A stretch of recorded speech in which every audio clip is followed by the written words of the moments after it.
estive nesse período do recesso percorrendo grande parte do Rio Grande, dialogando com a população e falando sobre os nossos trabalhos aqui no Congresso Nacional. Nas últimas 2 semanas, com chuva, com sol, com frio e com calor, foi dito aqui também, mas com carinho e com respeito de todos, e sempre olhando olho a olho dos nossos gaúchos e gaúchas, eu percorri boa parte do nosso querido Rio Grande. Conversei com todos, homens e mulheres, crianças, brancos, negros, indígenas, jovens, pessoas maduras, idosos, trabalhadores, empregados, desempregados, empreendedores, homens que trabalham tanto no campo como na cidade, crianças, pessoas com deficiência. Foi bonito, porque há uma energia que só ele sabe nos dar, senador Alice da Mata. Foram beijos, abraços, muito carinho, que aqui a gente tem que registrar. Não há como negar uma questão que eu quero compartilhar mais uma vez aqui no plenário. Até porque essa é a voz das ruas, das avenidas, das praças, dos campos do nosso país. Eu me refiro, mais uma vez, à questão dos aposentados, dos pensionistas e à questão do fator previdenciário. A reclamação que mais ouvi nos 4 cantos do Rio Grande, senadora Ana Amélia, como fica, afinal, a situação dos aposentados, como fica, afinal, a questão do fator. Eu disse a todos que nós, aqui no Senado, já havíamos aprovado o fim do fator e uma política aos aposentados e pensionistas que acompanhasse, no mínimo, o crescimento dado pelo PIB ou pela massa salarial. Disse a todos que, lamentavelmente, uma emenda que eu havia apresentado na Lei de Diretriz do Orçamento havia sido vetada, mas que na própria justificativa do veto diz que não era na Lei de Diretriz, e sim no orçamento que eu tinha que apresentar a emenda. Então, fiquem tranquilos aqueles que assim entenderam, porque eu vou apresentar a emenda, então, no orçamento da União para assegurar o reajuste dos aposentados. Estou me referindo à justificativa do veto. Disse a todos também que os aposentados e pensionistas não podem fazer greve. Grande parte de trabalhadores do Brasil, da área pública e da área privada, estão no movimento paredista. E mal ou bem, não estou aqui julgando se o valor foi correto ou não, eles estão conseguindo reajustes de 15%, de 20%, enfim, estão sentando na mesa e buscando uma saída negociada para os seus pleitos, que é legítimo. O aposentado e o pensionista não tem como fazer greve. Ele tem que recorrer mesmo à pressão nos senadores, nos deputados, e aqui no caso é nos deputados, que falta votar é lá. Aqui já foi votado. Olha, eu vou falar aqui o que eu falei para eles lá. Digo, olha, quando vierem pedir o voto de vocês, pergunte como é que você vai votar na proposta do fim do fator e do reajuste do aposentado. Condicione seu voto também a uma postura que atenda os direitos que vocês entendem que deve ser assegurado. É uma pressão democrática e legítima. Eu faria isso. Por isso, senhora presidenta, é que, mais uma vez, eu digo aqui com a maior tranquilidade, que está no meu sangue, na alma, no coração e na mente, esta luta em defesa dos aposentados, dos pensionistas, e vamos pelear aqui até o último minuto para ver se ainda esse ano a gente consegue assegurar o reajuste para os aposentados e também o fim do fator previdenciário. Mas, senhora presidenta, nessa minha caminhada pelo Rio Grande, eu recebi com alegria também da Asgav e também da Cipargs o seguinte convite. Senhor senador, temos a alegria de lhe comunicar que Vossa Excelência foi escolhido para dirigentes e associados da Associação Gaúcha de Avicultura, Asgav, para receber homenagem de personalidade da avicultura gaúcha, mérito político-social nacional. É de relevante importância sua participação no evento. O evento se realizou dia 24 de agosto, na cidade de Nova Petrópolis. Estive lá. Também recebeu esta homenagem o governador Tarso Genro. E lá o governador falou em nome dos homenageados. E eu, na conversa que tive com os dirigentes, dialogando com eles, apontamos aquilo que seria, no meu entendimento,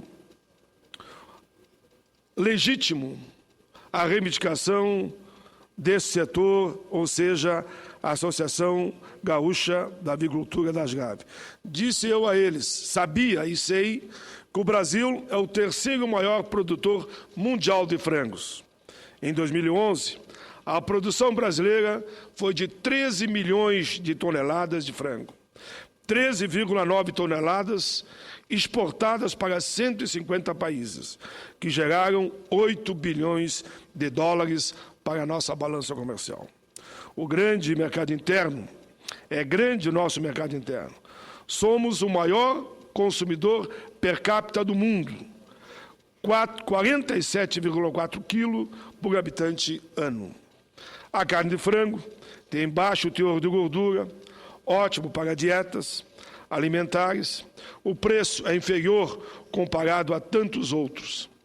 E depois, entre tantos outros argumentos para o setor que descrevi nas conversas que tive, também lembrei que, infelizmente, o preço do farelo de soja aumentou 90% nos últimos 12 meses, encarecendo o custo de produção de frango, de corte e também de ovos, principalmente se vincularmos à seca nos Estados Unidos.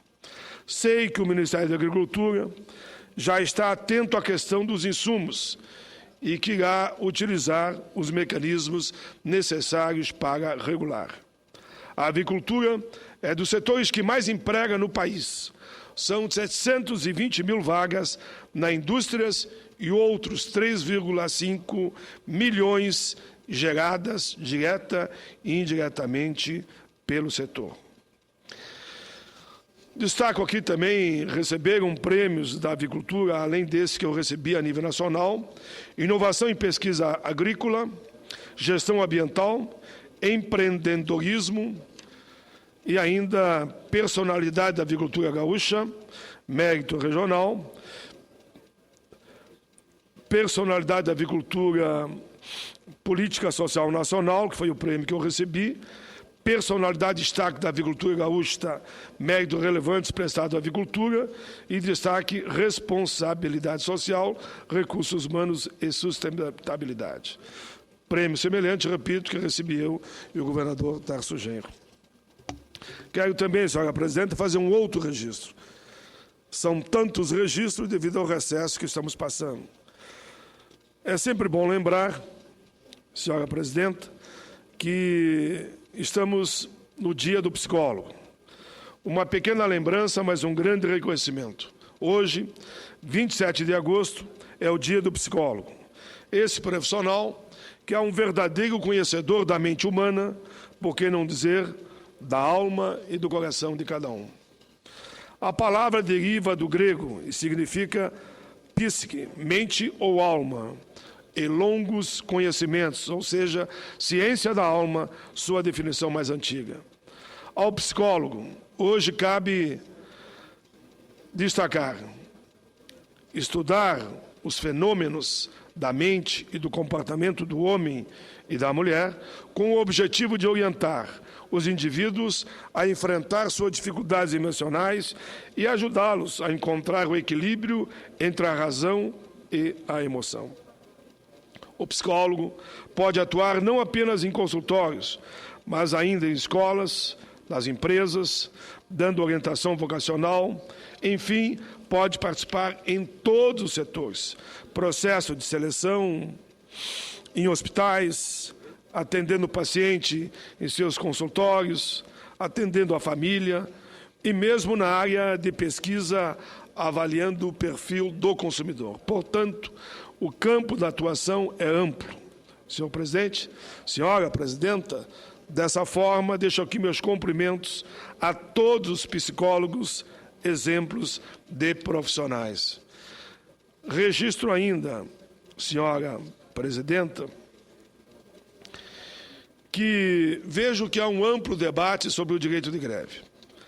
Eu atuei no movimento sindical por mais de 10 anos. Fui presidente do Sindicato dos Metalúrgicos de Canoas, fui presidente da única central unitária do Rio Grande do Sul, que unia todos os setores da sociedade, e o primeiro secretário-geral da CUT Nacional, na sua fundação, em 1983. Participei de muitos bons embates, combates, debate de ideias, uns negociando acordos, outros tendo que participar de greve, mas sempre buscando o melhor para o país. Trabalhamos muito e fomos às ruas com greves gerais, caminhada de Canoas a Porto Alegre a pé, cerca de 30 quilômetros, com mais de 20 mil trabalhadores, exigindo, na época, o fim da ditadura militar no país. O Instituto da Greve é legal, está assegurado na nossa Constituição Federal. Eu sempre digo e tenho muito claro o quanto que é importante nós sabermos valorizar o processo de negociação. Bom, quando não há mais entendimento, a saída de protesto e forçando a negociação é a greve. Ela só acontece num processo legítimo, pois é o último estágio de uma negociação, onde todos, tenho certeza, gostariam do acordo. Mesmo sendo constitucional, o direito de greve não está ainda regulamentado no nosso país. Quero dizer que apresentei o projeto para regulamentar o direito de greve na área pública e na área privada há mais de 20 anos. Há mais de 20 anos. E até o momento não foi regulamentado. Pois bem, lá na Câmara dos Deputados, aqui no Senado, reapresentei o projeto regulamentando o direito de greve. Reapresentei, inclusive, dois em 2007. 2007. Nós estamos em 2012, ou seja, há 5, 6 anos atrás, pedindo a aprovação da regulamentação do direito de greve na área pública e na área privada.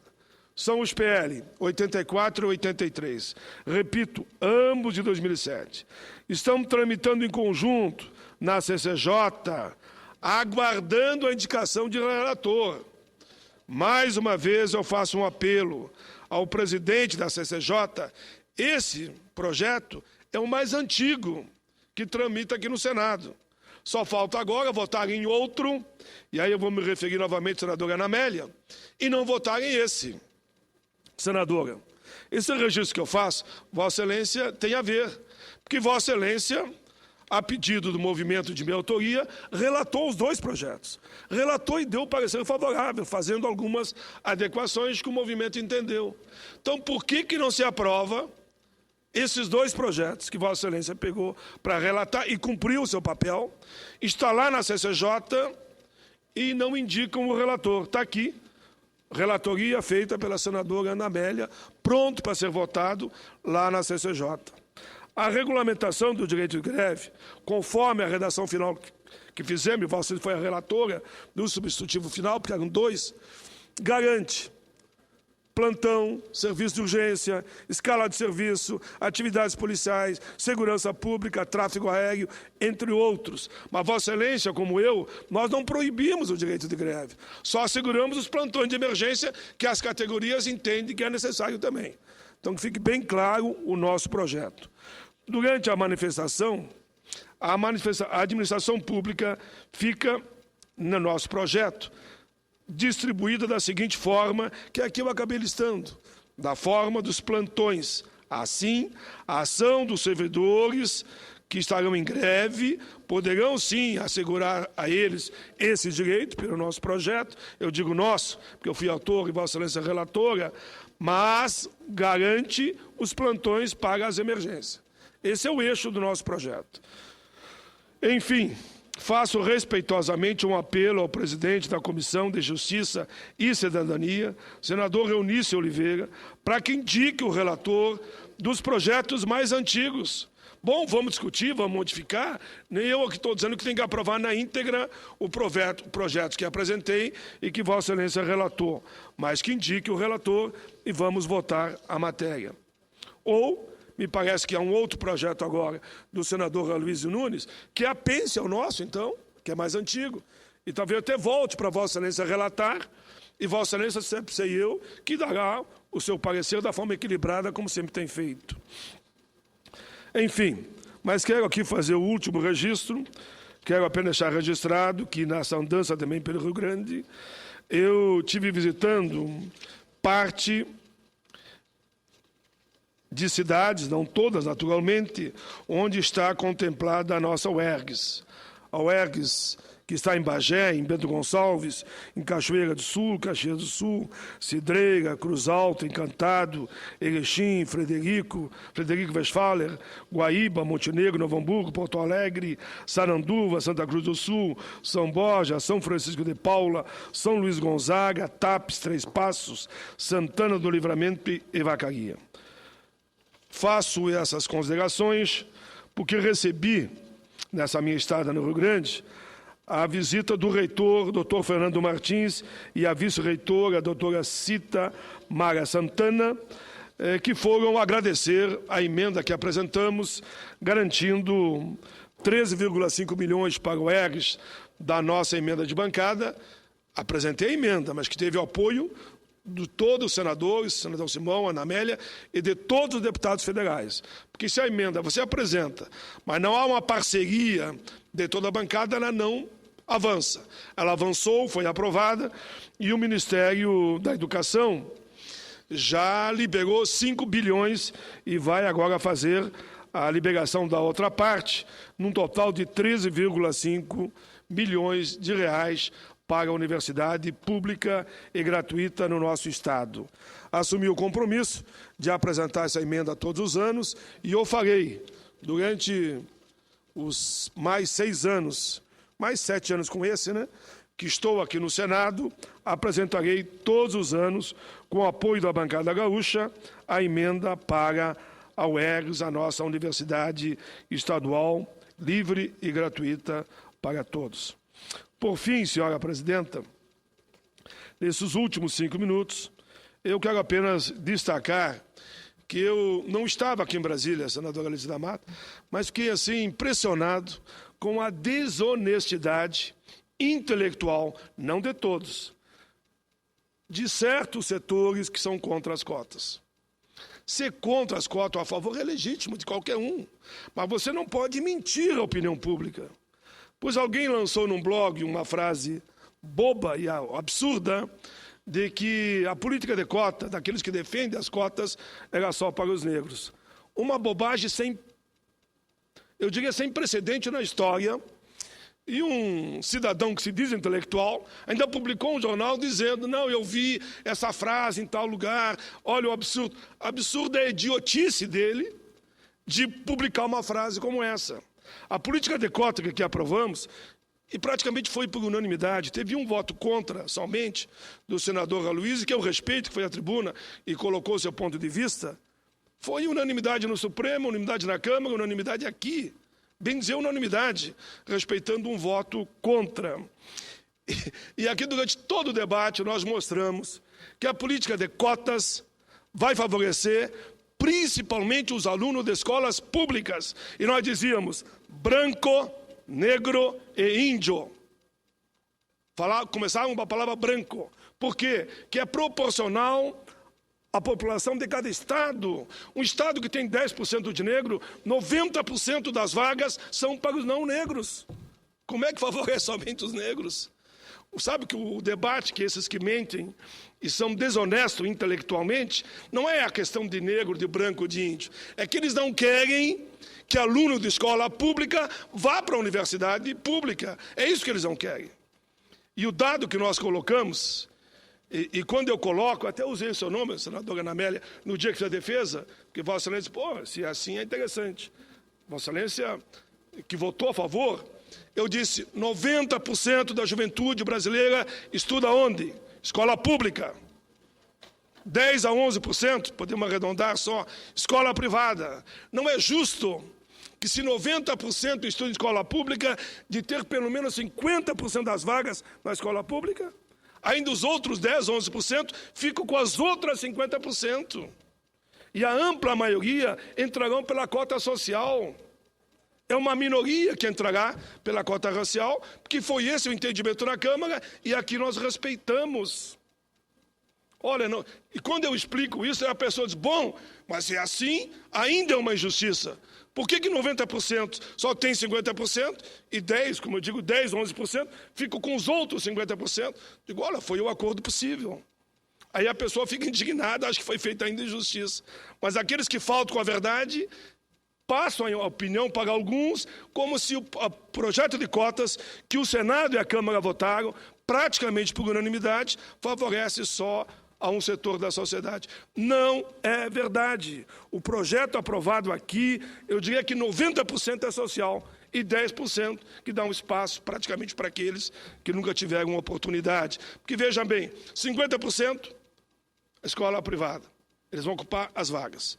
Os outros 50%, 25% é o corte social para as famílias que ganham renda per capita, tem 1,5 salário mínimo. Os outros 25% que sobra, aí tu divide, de acordo com a população de cada estado.